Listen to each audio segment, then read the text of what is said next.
Sobat Sobat Kata. Kata. Iya. Kembali lagi sama kita Di podcast berawal dari kata. karena semua kisah. Berawal dari kata. Mulai lagi teman-teman bareng-bareng sama kita nih. Kalau teman-teman udah lihat kan muka kita familiar banget ya gitu ya. Kayak sering banget nih teman-teman lihat gitu ya. Jadi balik lagi hari ini bareng sama Lemuel. Dan ada Nia di sini. Yes, dan juga ada aku. Kita mau ngomongin apa hari ini? Hari ini ngobrolnya sih seru banget nih Lem ya. Kalau hari ini mau ngobrolin kita nanti bakal undang satu sosok juga gitu ya. Kayaknya teman-teman ini bakal belajar banyak gitu ya dari sosok ini sih rasa-rasanya. Ya, tapi sebelum kesana ini ya, gue mau nanya nih. Kalau lo tuh pernah nggak sih lo pernah ngerencanain sesuatu terus tiba-tiba berubah rencananya? Pernah lah Lem, itu sering banget terjadi dalam hidup gua kayaknya. Apa yang sering itu apa? Contohnya, gue tuh punya cita-cita tuh jadi dokter. Tapi sekarang ketika ketemu sama teman-teman Sobat Kata saat ini ya, gue posisinya bukan jadi dokter. Jadi beda tuh kayaknya. Malah kerja di finance ya. Iya betul di dunia finance gitu ya. Kalau lu apa Lem?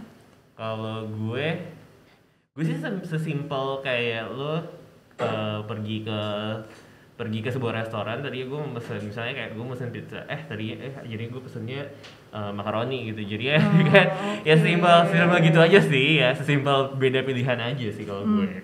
Menarik. Nah, ini karena kita tadi ngomongin ada perubahan rencana gitu ya, perubahan planning. Hari ini tuh kita mau ketemu gitu ya Lem sama satu orang yang kayaknya udah banyak banget perubahan dalam hidupnya dia gitu ya. Tapi Perubahan rencana ya? Iya, betul, perubahan rencana yang mungkin bahkan gak diduga-duga gitu ya. Mungkin bukan kayak planning awalnya bukan A gitu, tapi ternyata yang terjadi planning Z gitu. Kayak jauh banget gitu ya dari planning awal gitu. Nah, ini mau sama-sama belajar bareng-bareng, kita mau ngobrol-ngobrol gitu, kita mau tahu gimana sih lika-likunya gitu ya, apa aja yang jadi strugglingnya gitu ya, apa mimpi awalnya sampai mimpi akhirnya tuh akhirnya apa gitu ya teman-teman. Yuk kita Langsung tanpa panggil aja berlama-lama, betul, kita langsung panggil narasumber kita hari ini. Siapa Lem? Koregen. Halo kok, apa kabar? Halo, baik Lem. Gimana kalau ini udah makan hari ini? Udah, puji Udah Tuhan. makan, sehat-sehat ya. Semoga kita semua dalam keadaan sehat. Teman-teman Sobat Kata juga di rumah, hopefully semua dalam keadaan sehat gitu ya. Tapi mungkin Sobat Kata ada yang nggak kenal nih sama Koregen. Tapi Betul. boleh tahu nih kalau Koregen tuh sebenarnya siapa sih gitu? Kalau lo boleh jelasin diri lo gitu. Sebenarnya lo tuh siapa sih kok? Betul, perkenalan singkat gitu lah. Kenalan singkat.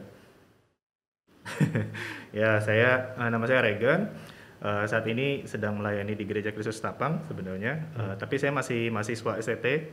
Ya, saya sekarang studi di STTRI, yaitu kampus STT punya Pak Yakub Susabda tuh.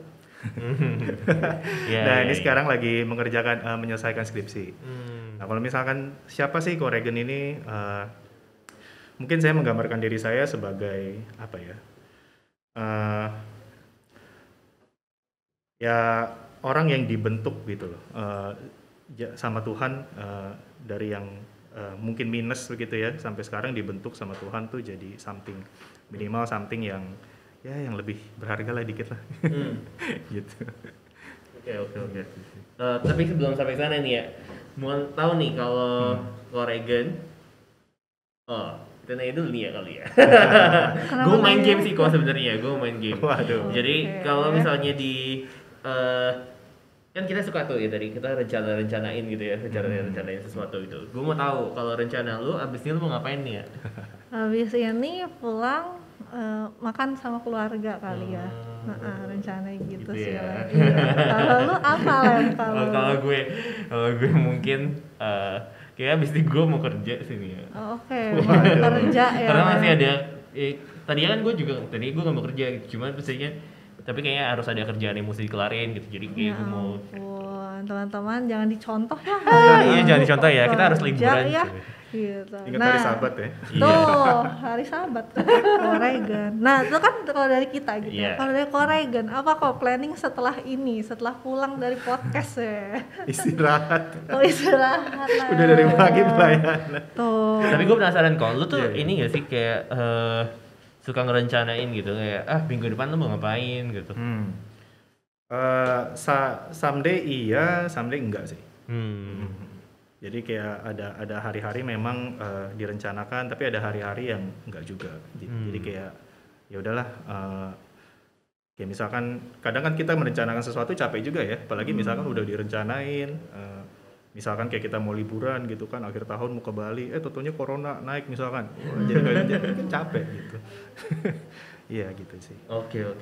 Tapi ini ya, kalau misalnya jadi pendeta, jadi hamba Tuhan, itu sebenarnya direncanain gak sih kok? Nah, kalau misalkan saya dengar dari banyak orang, itu sih katanya jarang sekali itu direncanain, termasuk saya. Jadi dari saya masih kecil nggak ada tuh kepikiran mau jadi pendeta.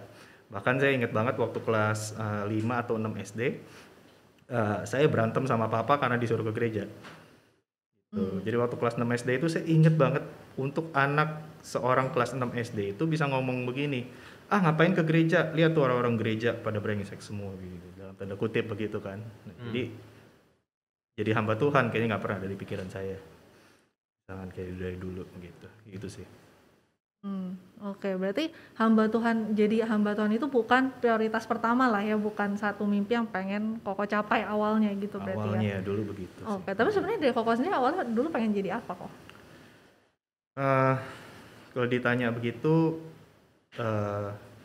karena sepanjang perjalanan pergumulan saya gitu ya, sebenarnya saya pengen jadi seorang motivator, coach gitu, coach untuk anak-anak muda khususnya. Karena kan saya juga dari dulu sebenarnya kayak pelayanan, berhubungan segala macam tuh sama anak-anak muda. Jadi pengennya arahnya ke sana sebenarnya. Apa yang bikin lo tuh, gue pengen jadi motivator nih waktu itu? Nah ini ceritanya panjang nih, nggak apa-apa nih? Nggak apa-apa. Nggak apa-apa dong, teman-teman Gue dengerin. penasaran. Sobat Kata juga penasaran kok sama cerita Koregan. Sebenarnya dulu pengen jadi motivator itu juga sebenarnya motivasinya mungkin kalau saya bilang itu salah ya. Kenapa mau jadi motivator? Sebetulnya karena bukan ingin membangun karakter-karakter anak muda sebenarnya. Tapi mungkin saya lebih ke arah karena saya ingin dihargai. Karena kan saya ngelihat kalau orang motivator, coach, apa segala macam, wah itu dihargai sekali. Waktu dia keluar aja ke panggung, orang semua berdiri tepuk tangan. Jadi mungkin arahnya ke situ. Kenapa saya bisa berpikir seperti itu? Itu diawali sama masa lalu saya yang cukup buruk sebetulnya. Jadi kalau misalnya saya mau menggambarkan lebih banyak lagi tentang diri saya termasuk salah satu orang yang mungkin saya bilang bahwa diri saya adalah orang yang paling gagal. Jadi dalam studi saya gagal, dalam pasangan hidup juga saya dulu sering gagal. Ya bisa dibilang juga saya dalam keluarga juga dulu tidak bertumbuh dengan baik juga begitu. Jadi banyak sekali dalam hal hidup saya itu yang saya merasakan bahwa saya orang yang gagal gitu. Nah dari situ saya akhirnya tumbuh jadi anak yang seringkali karena kegagalan itu gitu ya, akhirnya seringkali ditolak gitu. Contohnya misalkan kayak dulu saya waktu kuliah, saya pernah kuliah di salah satu institusi di dekat Kelapa Gading begitu ya. Saya kuliah komunikasi waktu itu, broadcasting. Tapi kan komunikasi broadcasting itu kan kayak apa ya? Butuh alat-alat yang lengkap seperti ini begitu. Nah dulu saya ini anak yang punya keluarga yang perekonomian itu buruk, sempat jatuh begitu. Bahkan jatuh mungkin nggak sampai 0, tapi jatuh sampai minus gitu kan. Saya ingat banget dulu waktu saya ke kampus, saya berangkat ke kampus itu, saya sehari dikasih uang jajan tuh sama mama 4.000 rupiah gitu. Perginya naik angkot ke kampus 2.000, pulangnya jalan kaki. Supaya saya bisa menghemat nabung 2.000 itu gitu. Nah, jadi sedemikian rupa keadaan saya begitu. Nah, di kampus saya punya teman-teman yang saya rasa tidak menghargai dan memiliki saya begitu. Contohnya misalkan waktu saya lagi pembagian kelompok nih, kan kalau broadcasting biasa tuh, dibagi kelompok, bikin berita gitu kan, bikin film dan sebagainya gitu. Waktu pembagian kelompok, yang lain udah dapat kelompok, saya sendiri enggak. Jadi kayak waktu itu di kelas ada 3 anak yang enggak dapat kelompok. Jadi akhirnya saya sekelompok dengan anak-anak yang sisa-sisa juga begitu. Akhirnya saya melihat gitu, kenapa ya? Saya akhirnya ngerti gitu, karena mereka tidak memilih saya karena memang saya dulu waktu kuliah teman-teman itu bawa laptop Apple dan sebagainya begitu ya. Saya bawanya mah buku notes. Gitu kan. Jadi tuh aduh apa yang bisa diharapkan sama seorang Regan gitu kan. Nah jadi tuh dari situ tuh saya tumbuh sebagai seorang anak yang ditolak. Begitu juga dalam kehidupan berpacaran begitu ya. Nah itu juga saya sering ditolak. Saya ingat banget waktu itu sampai orang tua pacar saya itu sempet nelfon saya, sampai mati juga saya nggak akan mau kamu sama anak saya. Wah. Jadi kayak ya kehidupan saya akhirnya tumbuh dengan anak yang sering kali ditolak gitu. Nah di situ akhirnya saya punya pemikiran, selama saya sebagai orang yang miskin dan gak punya apa-apa, saya pasti nggak akan pernah dihargai. That's why makanya akhirnya saya berusaha kejar mimpi itu. Saya mau jadi seorang motivator, minimal saya jadi something, dan nanti saya mau bikin anak-anak muda lain juga jadi something. Gitu. Nah itulah awal kenapa saya punya tujuan ke sana. Gitu.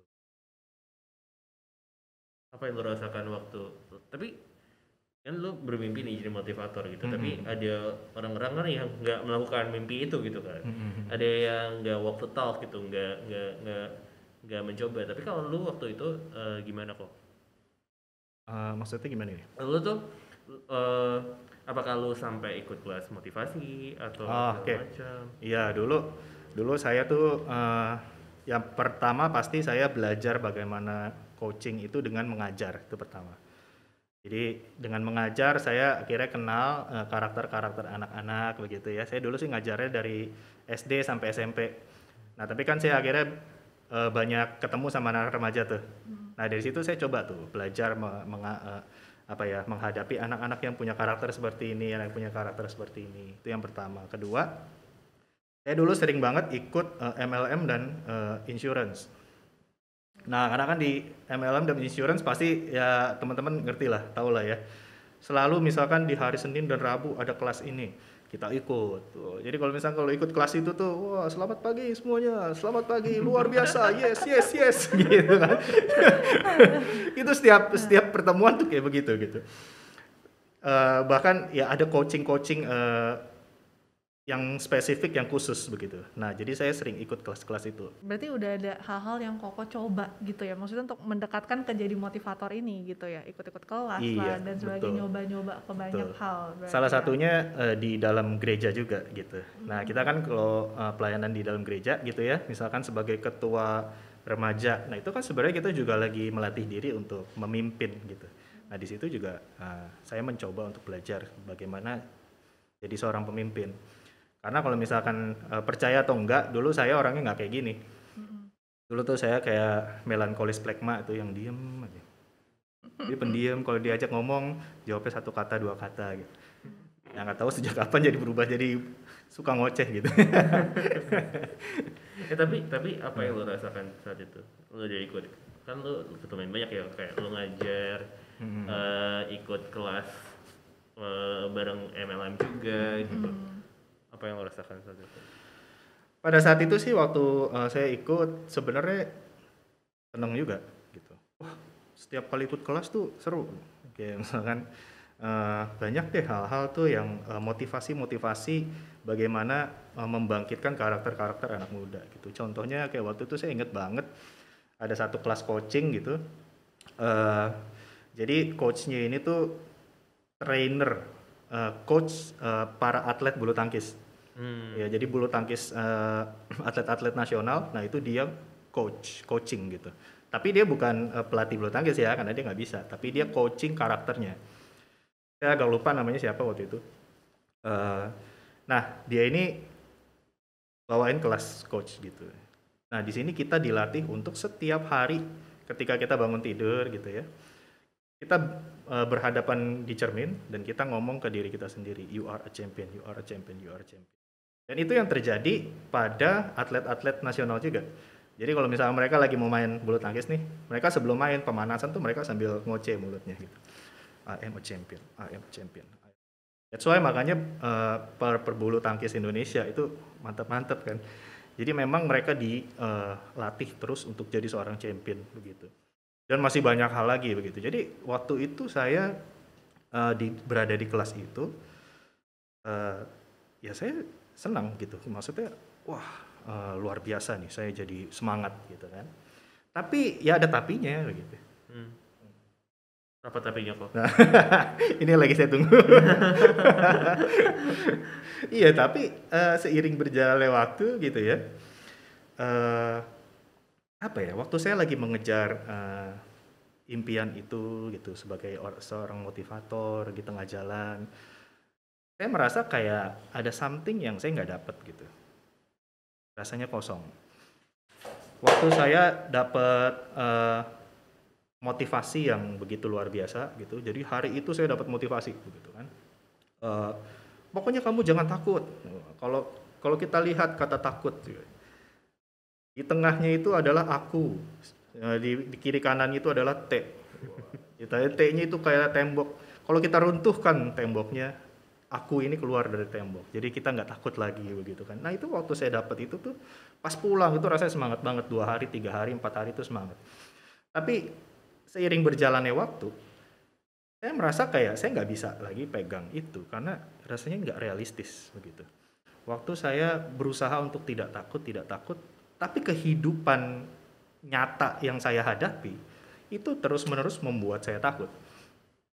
Jadi saya rasa harus ada satu pegangan yang ini nggak bisa goyah dan saya nggak punya itu waktu itu. Gitu.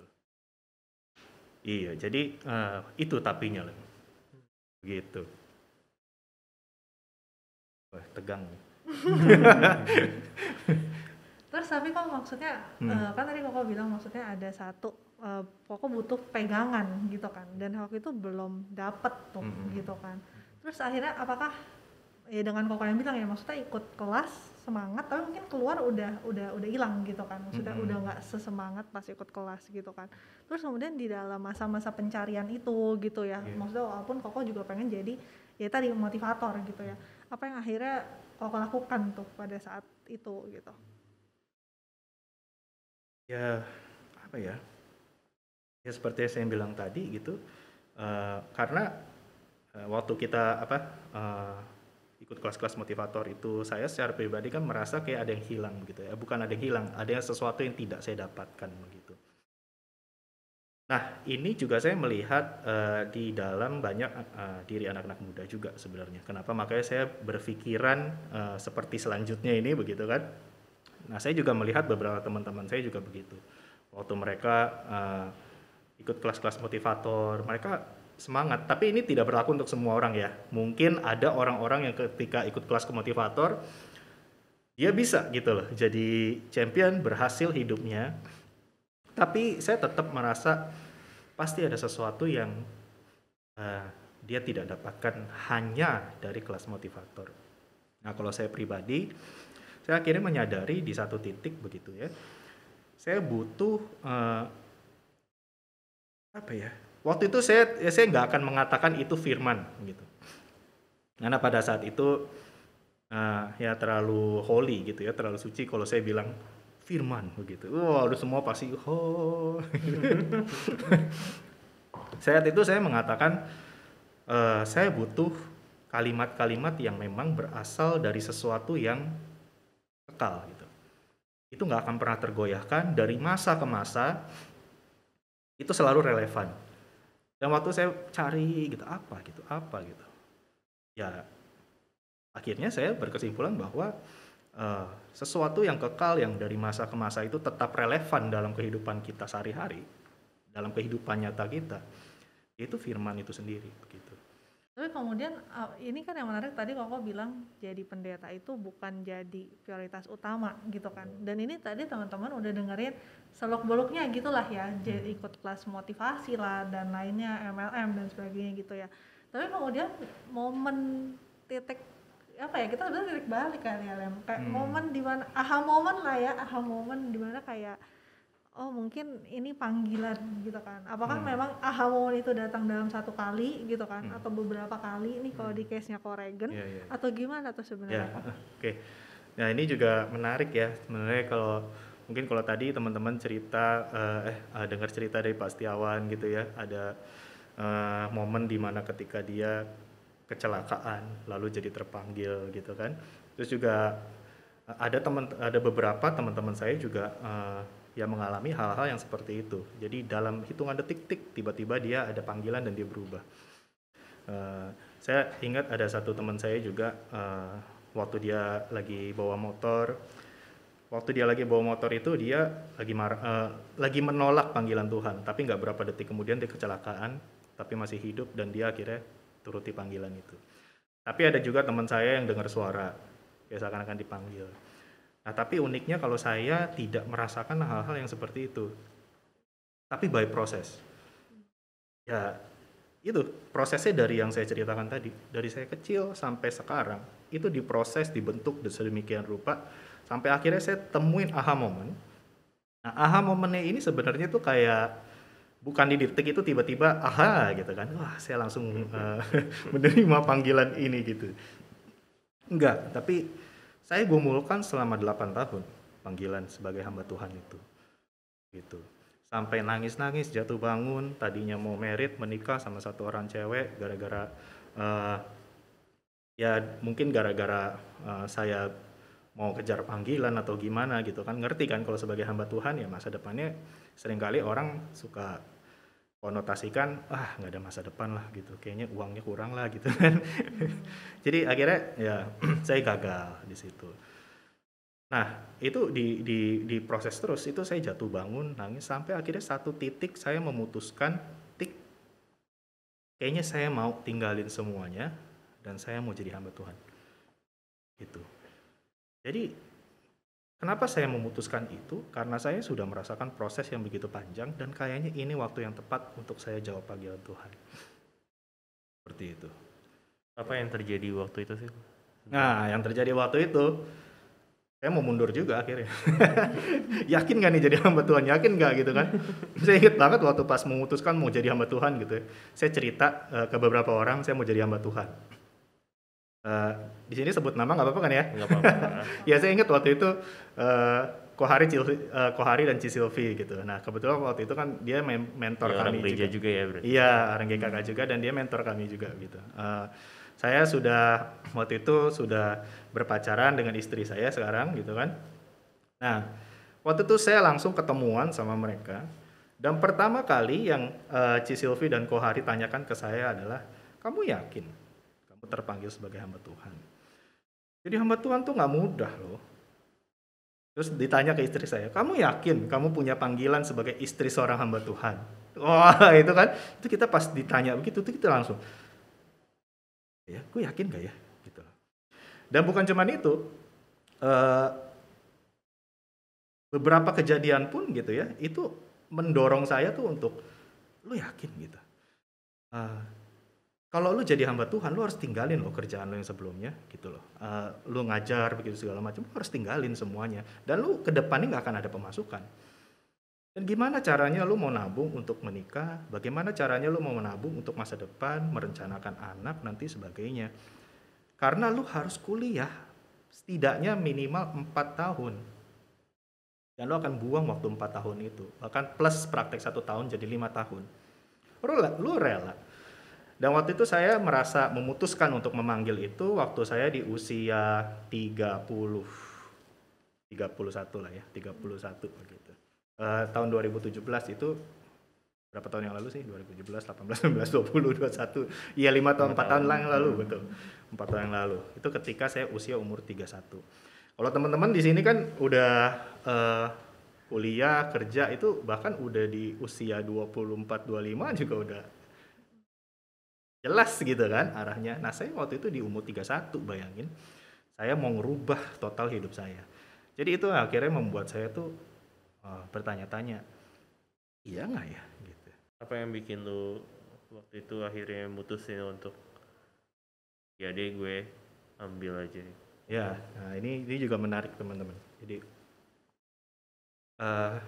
kalau bukan karena karunia Tuhan begitu ya, kalau bukan karena memang Tuhan yang yakinkan saya lewat Roh Kudus gitu, saya pasti nggak akan memilih ini. Gitu. Buat kata ya, Tuhan dengan penuh kasih begitu. Tuhan tahu persis di tengah ketakutan saya, kesedihan saya untuk menghadapi masa depan yang gelap, yang berkabut, saya nggak bisa lihat gitu. Dengan kondisi saya waktu itu nggak yakin saya bener nggak ya bisa jadi seorang hamba Tuhan. Tapi Tuhan tuh penuh kasih gitu. Contohnya ada beberapa contoh gitu. Tuhan tuh meyakinkan saya dengan beberapa hal-hal kecil. Saya dikasih beberapa pengalaman lucu sebenarnya, keren. Waktu itu saya akhirnya kan memutuskan untuk tes gitu ya, tes di STTRI, tes masuk. Akhirnya waktu saya tes itu sebenarnya juga ya kayak dalam hati tuh apa ya, diterima nggak ya. Nah tapi kondisinya saya udah resign tuh, saya udah nggak tinggalin semua kerjaan saya dan saya tes hari itu. Saya dalam hati kalau saya nggak diterima di STTRI mampus lah saya gitu kan. Dalam 1 tahun saya harus nunggu lagi untuk masuk STTRI, untuk masuk STT tanpa pemasukan gitu kan. Jadi saya waktu itu kejar tes itu untuk sampai ke kampus.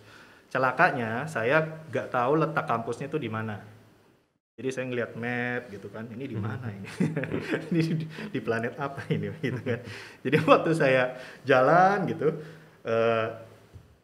mau jalan ke kampus itu pagi banget, tesnya kalau nggak salah mulai jam 7. Saya jalan dari rumah waktu itu di planet Bekasi begitu ya. Di planet Bekasi itu saya jalan dari jam 5. Berharap tuh, ke Jakarta. Iya, ke Jakarta Selatan. Jadi jam 5 itu jalan, berharap 2 jam itu cukup untuk saya cari jalan gitu kan. Karena saya tahu, kenapa saya bisa ragu dalam mencari jalan? Karena saya tahu saat itu handphone saya itu handphone yang sangat bobrok. Jadi di tahun 2017 handphone saya itu S5. Bayangin S5 itu keluar tahun berapa tuh ya? 2012 apa 2013. Jadi itu tuh handphone udah hampir 7 tahun, 6 tahun. Baterainya tuh udah bocor. Baru dicas gitu kan. Udah 100 nih, pas dicabut plep 56. Gimana? Apa-apaan gitu. Jadi saya harus lihat WAC itu dengan kondisi handphone seperti itu. Gitu kan. Bos, belok kanan. Jadi saya hafalin habis ini kiri berapa ratus miliar.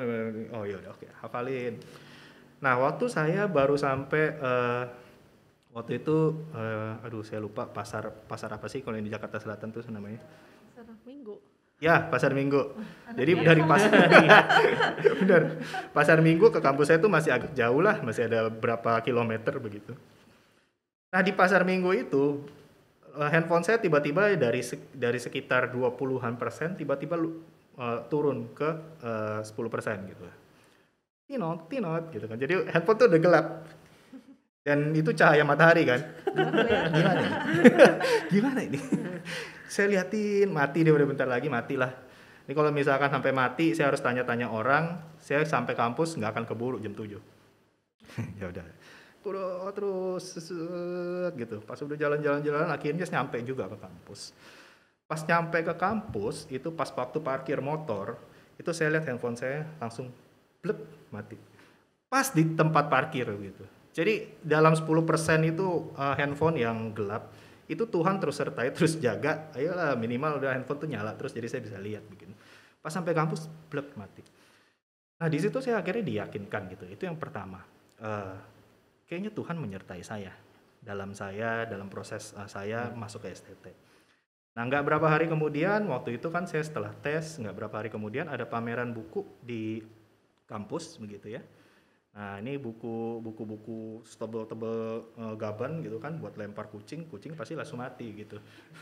Jadi itu tuh harganya mahal, bisa 400 ribuan sampai 800 ribuan.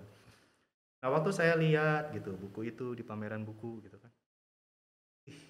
keren ya, kayaknya ini berguna banget nih buat saya di STT. Bukunya itu NIV, Commentary Study Bible, tapi bukan yang ini. Beda. Beda. Ada satu lagi. Waktu saya lihat gitu, mau beli gitu kan, wah mahal, nggak usah lah. Gitu. Tapi saya nggak minta loh ya sama Tuhan. Saya nggak minta sama Tuhan, Tuhan tolong saya mau buku ini, tolong kasih gitu. Enggak, saya nggak minta. Cuma sekedar lewat aja. Ya udah tuh, itu saya ingat hari Jumat. Hari Jumat ada pameran, akhirnya pulang. Hari Minggu saya ke gereja ke sini ibadah jam, waktu itu ibadah jam masih di sini nih. Nah akhirnya ibadah jam di situ. Waktu pas mau mulai ibadah, tiba-tiba ada si Lukas, Lukas Lubas, Lukasnya CRV gitu ya, panggil saya tiba-tiba, Gen sini deh. Kenapa Kas? Itu kan kita lagi latihan gitu. Kayaknya lu lebih butuh deh gitu. Ada kantong plastik gitu, kantong plastik hitam, dia bilang, kayaknya lu lebih butuh deh daripada gua. Waktu saya ambil gitu, saya lihat itu buku yang sama persis dengan yang saya lihat di hari Jumat. Jadi nggak perlu nunggu seminggu, sebulan, Tuhan kasih buku itu gitu loh. Nah ini dua hal yang cukup mengena buat saya, menandakan bahwa Tuhan itu menyertai saya. Ini baru yang kedua. Yang ketiga ini lebih seru lagi, boleh nggak ya saya cerita? Boleh. Takutnya waktunya nggak cukup. Yang ketiga ini lebih seru lagi. Waktu saya sama istri, waktu itu belum jadi istri gitu ya. Kami kan ada kebimbangan. Oke lah, saya udah yakin. Tapi gimana dengan calon istri saya? Dia udah siap belum untuk jadi seorang istri hamba Tuhan? Begitu. Nah, sama calon istri saya juga udah sampai nangis-nangis waktu itu. Karena kita rencananya tahun 2017 itu udah ngerencanain pernikahan di tahun 2018. Saya dipanggil jadi Tuhan. Ya udah gimana mau merit 2018. Dipanggil jadi Tuhan. Jadi hamba Tuhan. Coba nih ya, kalau misalkan udah dijanjiin 2018 merit nih gitu kan. Rencana berubah gitu kan. 2018 gak jadi merit misalkan begitu. Pasti rasanya sedih gitu kan. Pasti ada rasa tuh, lu serius gak sih sama gue, ibaratnya begitu. Nah lucunya waktu kami akhirnya dalam pergumulan itu, kami naik motor gitu ya, perjalanan mau jalan-jalan waktu itu dari Green Garden mau ke arah Jakarta Pusat kalau nggak salah, ke gereja kalau nggak salah deh. Nah itu di tengah jalan itu dia ada ikat rambut itu dia sayang banget gitu. Karena beli dari Jepang gitu ya, dan itu unik lah gitu. Jadi nggak bisa ditemuin di mana-mana gitu. Dia baru beli dan dia belum pernah pakai dan dia sayang banget gitu. Waktu hari itu dipakai gitu. Waktu di perjalanan pas di depan CL waktu itu Mall CL Citraland. Dia pegang, ikat rambutnya hilang. Ternyata jatuh di jalan. Gitu. Hilang. Ya dia kesel gitu. Aduh. Ya dia sih nggak minta supaya itu bisa balik. Ya sekali lagi saya mengatakan dia nggak minta ikat rambut itu ke Tuhan supaya dibalikin. Ya, kayaknya kan ikat rambut doang minta balik gitu. Saya sendiri di motor begitu. Udah sih cuma ikat rambut doang, beli lagi yang baru. Gitu. Lelaki memang ya. Lelaki hati gitu kan. Masa ya saya mesti putar balik nyariin itu. Ibaratnya gitu. Tapi dia juga nggak minta. Lucunya setelah dari perempatan lampu merah CL itu saya jalan sekitar 500 meter ke sana. Tiba-tiba ada motor yang nyusul. Pak. Saya pikir ini kenapa nih? Ini maling dari mana gitu kan. Dia mau ngerampok saya gitu. Ternyata dari motor itu, Pak, ini ikat rambutnya jatuh tadi. Sampai kaget. Sampai berhenti di tengah jalan, saya nangis di motor, di atas motor. Kami berdua tuh sampai nangis. Luar biasa itu Tuhan memperhatikan hal-hal simple dari setiap hidup kami gitu. Apalagi saya yang terpanggil dengan penuh ketakutan, dengan penuh kebimbangan, Tuhan tunjukkan dari hal yang simple aja, saya tidak meninggalkan kamu. Jadi akhirnya dari situ titik perubahan saya, saya mau ikut Tuhan Yesus. Gitu. Karena Tuhan sendiri yang telah meyakinkan saya. Oh, jadi ada ini ya. Apa ya Lem? Assurance gitu ya. Kalau kita mau ini, jadi Tuhan kasih assurance gitu ya ke Koregan lewat berbagai poin-poin, titik-titik dalam kehidupan gitu ya, berbagai event yang kita nggak sadari gitu, tapi Tuhan kasih. Hal-hal kecil ya. Yes, hal-hal kecil yang kita juga nggak expect gitu lah ya. Kayak tadi soal ikat rambut gitu, siapa yang kepikiran gitu kan, tapi Tuhan kasih gitu kan.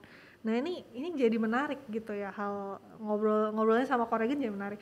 Tapi kan itu kalau tadi kita ngobrolin itu dari perjalanan ya, kok sampai kok ke STTRI gitu lah ya, perjalanan kok akhirnya menyanggupi jadi hamba Tuhan gitu ya. Tapi setelah udah masuk ke STT gitu ya, hidup terasa lebih mudah nggak nih kok? Kalau tadi kan berliku-liku ya, kayaknya naik turun gunung banyak gitu kan. Nah apakah setelah akhirnya yes Tuhan aku mau jadi hamba Tuhan gitu ya. Apakah Tuhan mempermudah kehidupan Koko setelah itu? Enggak.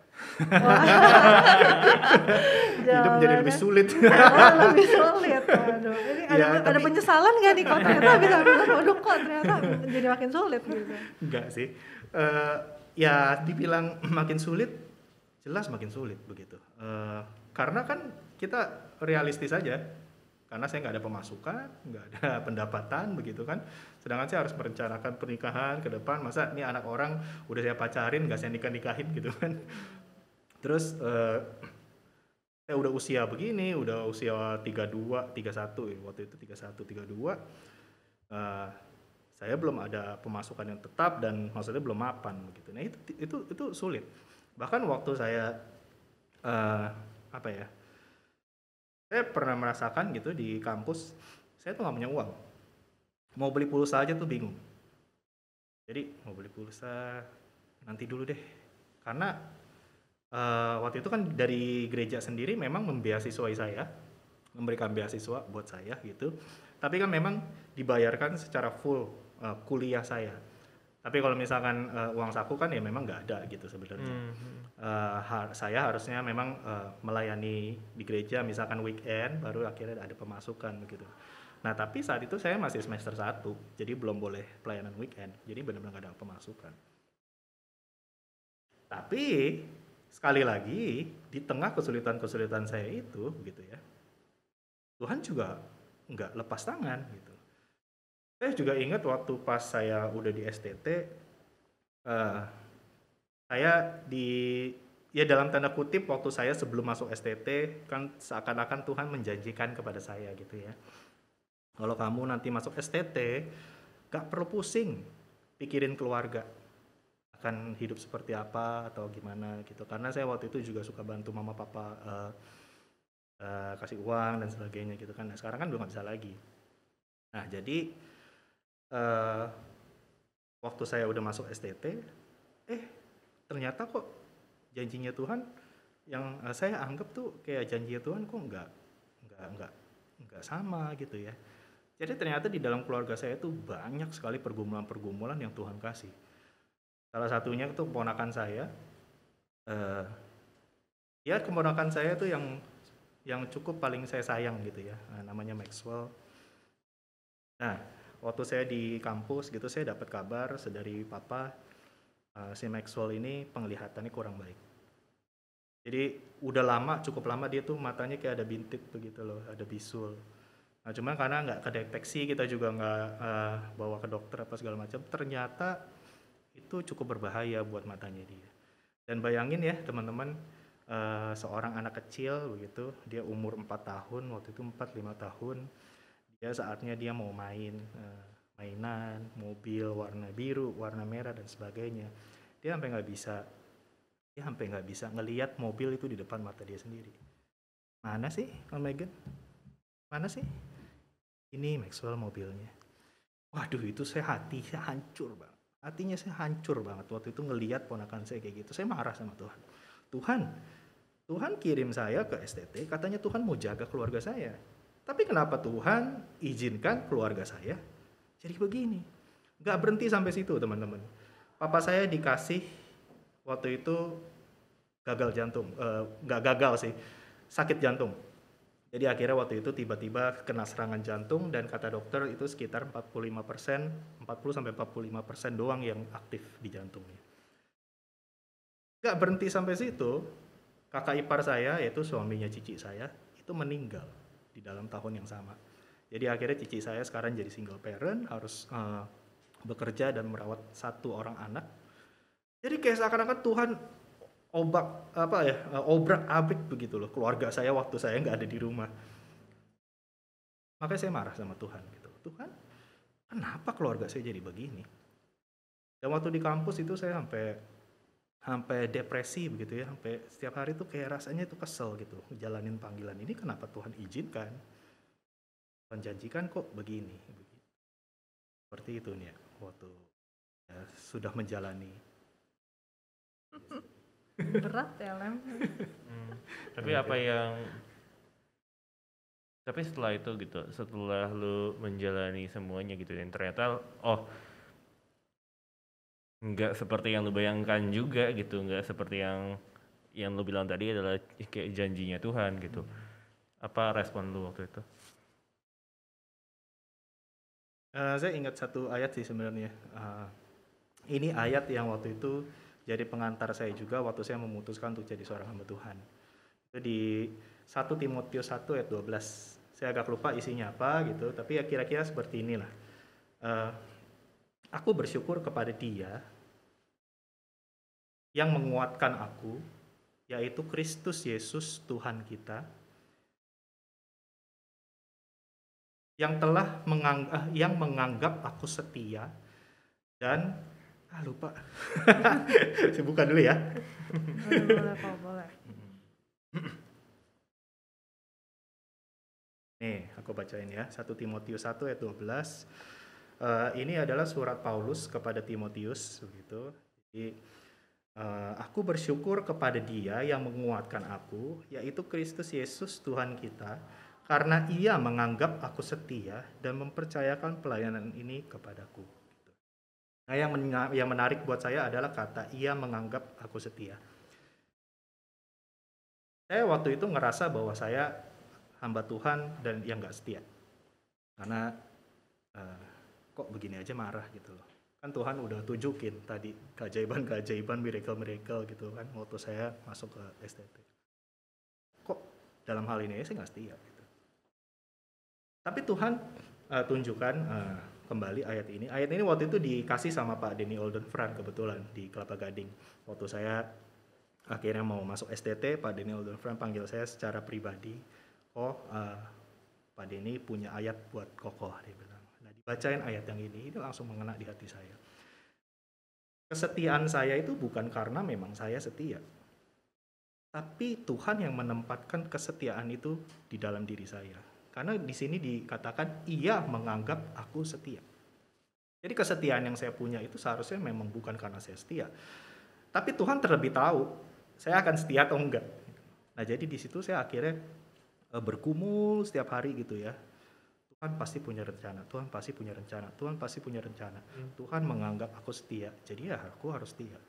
Akhirnya saya jalanin hal-hal pergumulan-pergumulan itu, dan saya jalanin kehidupan di STT sebagaimana seharusnya, dengan terus bergumul di hadapan Tuhan gitu. Dan setelah itu jadinya baik atau tidak gitu kan, mau ditanya lagi nih. Apa? Tapi aku mau nanya sih kok, kenapa akhirnya lo pilih GKK sih? Kenapa lo akhirnya pilih untuk pelayanan lagi di GKK gitu? Kenapa lo milih untuk tetap di sini gitu? Iya, saya waktu itu berjumpa sama Tuhan Yesus begitu ya, itu ya di GKK. Tapi bukan di GKK sini ya, tapi di pos Kelapa Gading waktu itu. Kembali lagi seperti yang saya ceritain tadi. Dulu saya waktu SD tuh, dari SD aja saya udah skeptis sama orang Kristen, tanda kutip begitu. Nah, waktu SMP saya kalau misalnya diajak ke gereja sama teman-teman saya, enggak deh gitu. Kenapa? Karena saya setiap kali ke gereja saya selalu kecewa. Saya ke gereja A didiemin, kayak dia dianggap nggak ada gitu, kayaknya nggak ada anak baru yang datang gitu, jadi nggak ada tuh yang nyamperin Regan gitu, nggak ada. Terus ke gereja B,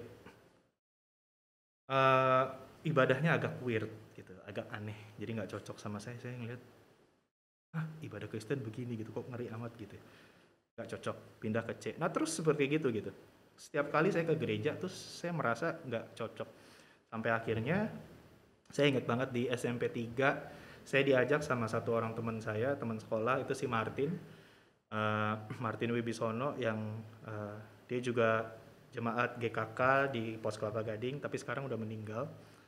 Dia meninggal yang waktu itu terbawa arus sungai pas kita lagi mission trip ke Sumatera. Nah, dia ajak saya ke gereja Pos Kelapa Gading untuk ikut ibadah. Waktu itu pas ke gereja itu, gerejanya nggak besar, kecil kan, rumah doang gitu. Terus pas ibadah aja tuh maksimal 10 orang.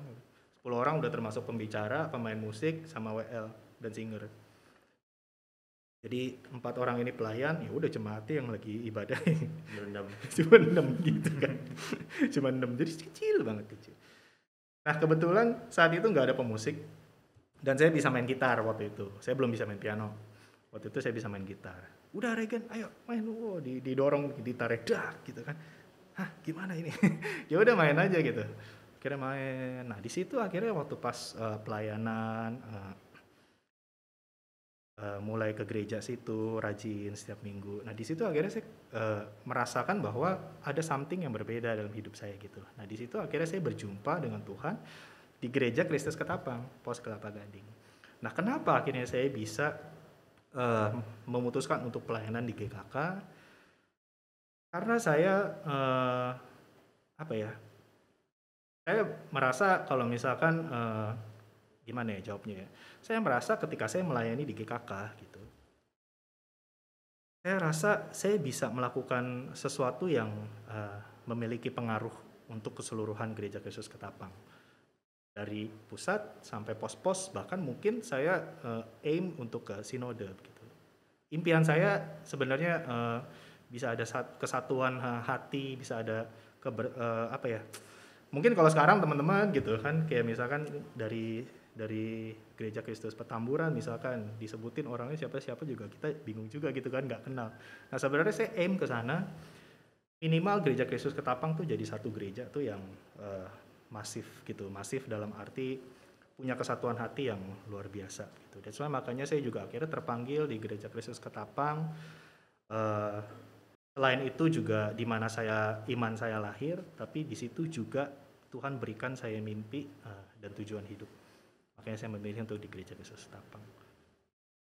Menarik. Tapi mungkin tapi di Gereja Kristus Ketapang sendiri kan maksudnya ada banyak ya aspek-aspeknya lah gitu, nggak cuma satu gitu gereja, maksudnya ada banyak mungkin kategori-kategori di dalam satu gereja. Terus Koko sendiri punya beban gitu ya, Tuhan taruh beban Koko tuh sebenarnya pengennya di mana sih? Ya, sebenarnya saya juga bebannya sebenarnya di anak muda ya, gitu. Kan di GKK udah ada ya, yang melayani di pemuda dan remaja, ya nggak apa-apa juga. Okay. Tapi memang sampai saat ini sih Tuhan arahinnya gitu ya, Tuhan arahinnya. Sekali lagi saya nggak menutup hati ya, kayak misalkan saya pengennya di sini. Ya kan seperti yang saya ceritain, tiba-tiba Tuhan belokin ke sini. Gitu. Jadi saya nggak ngedepanin kepinginan saya lah. Saya kepinginnya di anak muda gitu, di pemuda atau remaja. Tapi Tuhan arahinnya sih saat ini saya membantu pelayanan-pelayanan di bidang ibadah. Saya diarahinnya itu sama Tuhan lewat Pak Suhandoyo. Selalu diajakin untuk, ayo Regan bantu pelayanan di ibadah, ayo Regan bantu pelayanan ibadah. Dan sekarang beliau udah nggak ada gitu ya, itu jadi satu pukulan buat saya tersendiri, begitu saya sedih banget gitu, karena dia juga satu kampus sama saya, kuliah bareng juga gitu kan, dan pelayanan bareng juga di sini. Dan saya rasa ini jadi peneguhan saya sekali lagi untuk Tuhan arahkan saya ke bidang ibadah gitu, untuk mendalami bidang ibadah. Ya walaupun saya tetap tidak menghilangkan arah ke pemuda dan remaja gitu ya, bisa saja kan saya membantu ibadah di pemuda remaja misalkan gitu. Tapi rasanya saya akan banyak memegang bidang ibadah gitu. Menarik. Mungkin pertanyaan penutup aja sih kok ini. Setelah lu ngeliat gitu ya dari panjang lebar gitu, dan banyak banget perubahan rencana yang lu alamin gitu ya. Gimana lo saat ini mandang rencananya lo dan rencananya Tuhan?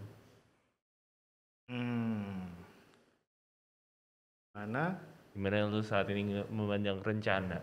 Kata rencana tuh buat lo tuh kayak gimana sih? Oh, kata rencana. Kata rencana itu absurd sebenarnya. Gitu. Jadi kayak ya bukan berarti kita nggak perlu berencana gitu ya. Tapi saya belajar satu hal. Tuhan itu adalah Tuhan yang selalu menghargai rencana kita. Dan rencananya dia bukan berlawanan sama rencana kita. Saya dari awal tuh nggak bilang rencana dia tuh berlawanan dengan rencana kita. Tapi mungkin saya akan bilang rencananya dia mengamplify rencana kita. Contohnya misalkan kayak saya kan tadi kan mau jadi motivator. Motivator sama hamba Tuhan kan beda-beda tipis sebenarnya. Waktu hamba Tuhan berkhotbah di berkhotbah di mimbar, ini kan juga motivator. Sebetulnya memotivasi orang-orang untuk memiliki hati yang lebih cinta sama Tuhan begitu kan. Tapi di amplified efeknya tuh lebih besar. Kenapa? Karena ada base firman itu. Jadi firman itu yang seringkali tertanam di hati orang dan itu akan long life gitu, maksudnya sepanjang hidup dia itu akan tetap tertanam, nggak akan goyah. Jadi malah bukan berlawanan ya, tapi saling menguatkan gitu ya. Iya, justru Tuhan memperbesar, memperkuat impian kita itu. Ini menarik ya, Lem. Bener-bener hari ini jadi belajar apa ya, Tuhan taruh struggle itu malah nguatin gitu ya. Tuhan kasih miracle malah menguatkan kita gitu, bahwa mau panggilannya Tuhan, ya emang Tuhan pengen Koregan jadi hamba Tuhan gitu ya. Dan habis itu bukan happily ever after gitu loh ya kan, kayak orang nikah gitu ya, kayak habis itu bahagia ya enggak, tapi tetap ada perjuangannya gitu. Dan kita belajar ya memang kita terus berjuang ya sama kita masih hidup. Walaupun Tuhan udah panggil, kita udah say yes untuk jadi hamba Tuhan, bukan berarti kayak oh struggle selesai gitu. Oh udah jadi hamba Tuhan berarti hidup habis itu udah enak. Enggak juga, tapi Tuhan tetap ngasah kita ya lewat berbagai kejadian dan sebagainya gitu. Ini hari ini luar biasa banget, aku merasa terberkati dengan cerita lika-likunya Koregan gitu ya, yang kita kira udah selesai sampai diterima jadi hamba Tuhan, ternyata masih ada lanjutannya gitu. tapi Koregan masih bisa apa ya, jadi contoh gitu lah ya. Apalagi terutama sobat kata yang dengerin hari ini, hopefully bisa terberkati juga sama seperti aku dan Lembo yang kali ini bisa dengerin langsung gitu ya dari Koregan gimana ceritanya gitu. Oke. Thank you for sharing ya kok. Ya, sama-sama. Iya. Oke, buat teman-teman sobat kata yang lagi dengerin di rumah, jangan lupa untuk cek link di bawah sini, karena kita juga bisa didengerin di Anchor FM dan di Spotify. Yes. Dan jangan lupa juga untuk setiap bulan pertama, minggu pertama di setiap bulannya ya. Jam 7 malam kita ada episode baru. Betul. Jangan lupa dicek ya. Jadi jangan lupa teman-teman kalau yang udah nonton di like gitu ya, di subscribe. Jadi pokoknya tiap bulan minggu pertama gitu ya, ingat aja kita akan selalu muncul episode baru gitu ya. Jadi teman-teman dipantengin aja nih gitu. Nah mungkin sebelum kita tutup gitu ya, kita mau dengerin sepatah dua patah kata gitu ya dari Mr. Kata.